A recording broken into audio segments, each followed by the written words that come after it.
大家好，我是小林风味。今天我们一起来做老北京的炸酱面。北京城里的炸酱面馆是很多的，如果你到了北京没吃炸酱面，就像你到了重庆没吃火锅一样奇怪。这个炸酱面讲究的是肉和酱基本上相等。现在我是用的五花肉，把它切成棋盘子丁一样，然后里面加上油还有淀粉，把它拌一拌，这样炒出的肉丁很滑嫩。这个是大约1头的蒜，把它切成蒜末。现在是小青葱，现在是1点的姜，这姜大约有10克就够了，不要很多。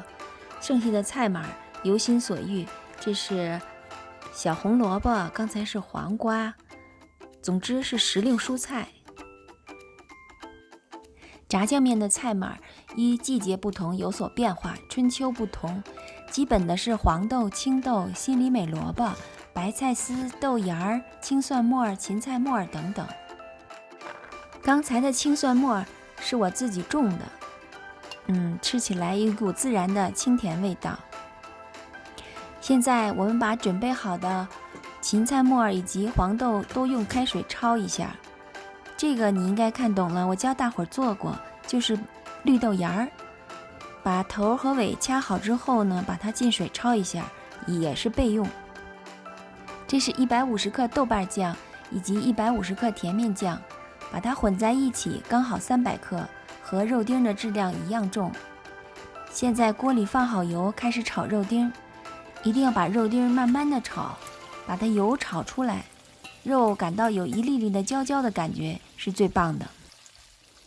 在北京，每个家庭都会做炸酱面，是最平常的饭食，而且每家都能做得非常好吃，并且怎么吃都不会觉得乏味。这礼拜吃完，下礼拜还想吃。在北京的炸酱面呢，通常是用6必居的黄酱，它很干，里头要加点糖调味儿，加点水，把它弄得稍微稀一点。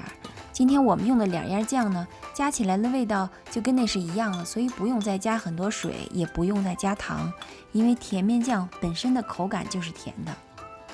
现在你看到的就是把姜末加进来，它去一点腥，把葱加进来，更加的增香，但是一定要把它炒透。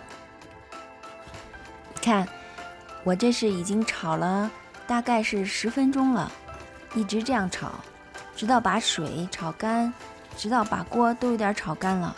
这时候加上蒜末进来，浓浓的香味弥漫的整个屋子，再炒5分钟就可以出锅了。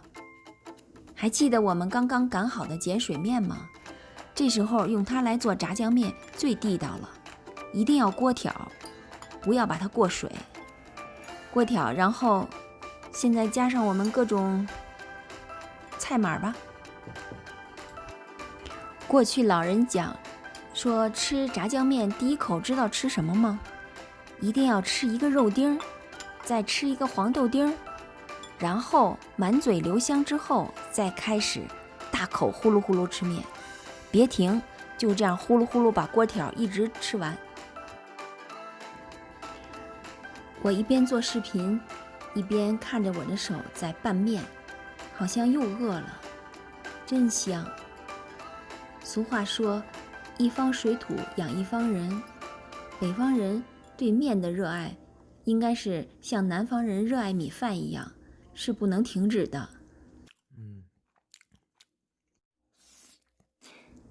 这期的视频马上就要结束了，你喜欢吗？